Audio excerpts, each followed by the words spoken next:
Hi folks, this is Chris Voss from the chrisvossshow.com, the chrisvossshow.com. Coming here with another blog post that I want to share with you. As many of you know, I've been in a lot of different companies, and one of my companies that I've had over 20 years now has been the mortgage business. And it's given me a great opportunity to see a lot of different things in people's lives, in people's credit, people how they live their life, etc., etc. It's been a real eye-opener, and it's actually changed my life directly because I've been able to see kind of from a financial standpoint the impact of people's decisions in their lives, which is kind of interesting.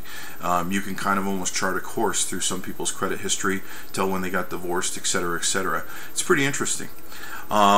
So one of the concepts that's going on right now that I recently read about is that 6 million people are going to lose their home in the next 2 years. There's geared probably more people lose their home this year than ever before.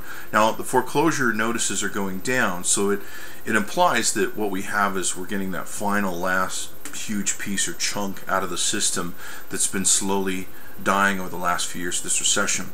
Now, if you're familiar with my old blog, I was one of the early ones who predicted the Great Depression almost being as worse as the one we're currently in, and the fact that we were going into one. When I was consulting with banks back in 2007, the discussion I was having with them is some things had changed very dynamically in our disposable society and our ability to now dispose of the home, where at one point mortgages were the sanctified safety place and no one ever defaulted on their mortgages, where now it's gotten so bad that people are strategically defaulting on their mortgages. These are people who can actually pay their mortgages, but since they're upside down in their mortgage, they refuse to pay their mortgage and decide to strategically default.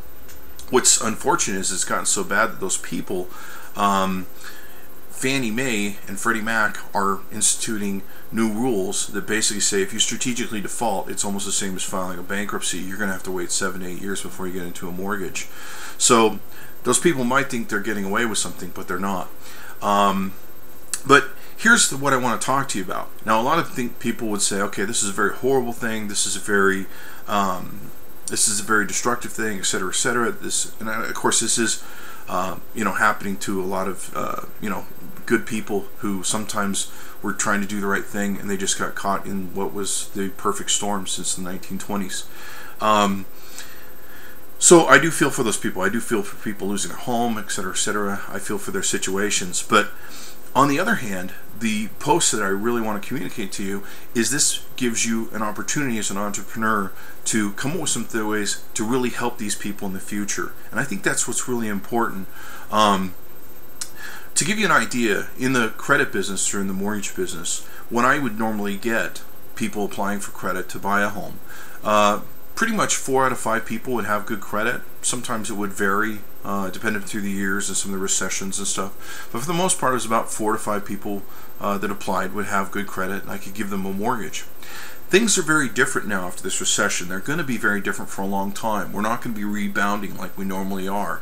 In the past, I've studied the markets. I've been very good at analyzing what Greenspan and Bernanke were going to do with the Federal Reserve so that it would impact our mortgage portfolios.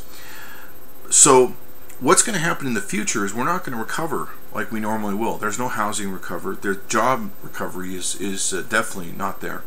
And it's going to take even longer to come out of this for those reasons. But for the most part, we're not going to have people with the same values of credit that we used to have, the 4 to 5 people that I used to be able to have come in. I'm expecting now that if in the future with our mortgage business we have people come in, maybe 2 out of 5 would have good credit.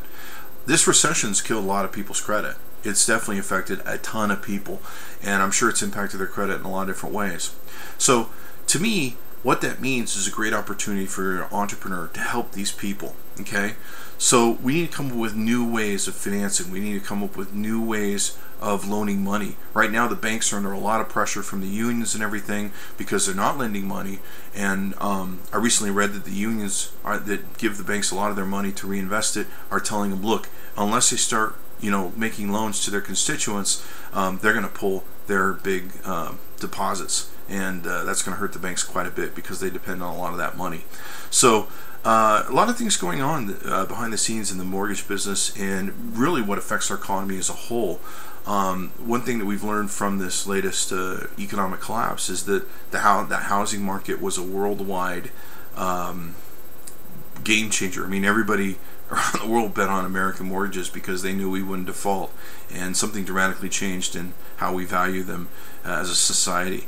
So a lot of things are going to change, but think of it this way. Come up with some ideas on how to change the financing in the future. How could we make it so that more people can buy homes? Because certainly we have an inventory of a lot more homes and a lot more people that want them, or that don't want them, I should say. So we've got to change that dynamic. Maybe there's a dynamic in how we change homes. There's a lot of eco-friendly and green stuff and different low-impact housing things. I even saw something the other day where, I think it was a New York thing, where you could have a bike and you pull a little trailer with your bike and you had like a little canvas house behind it, which doesn't seem safe to me, but and I wouldn't want to light fires in it. But pretty interesting stuff. So if you're an entrepreneur out there, maybe you want to tackle this future coming opportunity, because there's going to be people that get into that market. They're going to figure out, how can we really rethink the whole process of financing a home? How can we really rethink the whole process of maybe building new homes so that they're cheaper and expensiver, and more people can afford them and maybe are less likely to default on them. So I think there's some grand opportunities in the future, because these people are going to need help. These people have lost their homes. They've been financially devastated. A lot of times they file bankruptcy. And I don't think in the future we're going to see the same credit, the same numbers of people with good credit. I don't think that's going to happen. In fact, I know it's not going to happen. So even if people didn't lose their home, I mean, a lot of them beset by job losses. A lot of them been beset by reduced hours and stuff. I mean, I know a gentleman who works for the state. He had his car repossessed, and he has a very secure job with the state. They cut back his hours. I mean, you're like, I thought those were supposed to be pretty secure jobs. Anyway, give that some thought. Realize there's this coming opportunity, this coming marketplace, and there's people that need a lot of help, and so they're going to need a lot of resources to do it. And I think that's a great opportunity, because it would really help everyone in the long run. Thanks for coming by the ChrisVossShow.com. Bye-bye.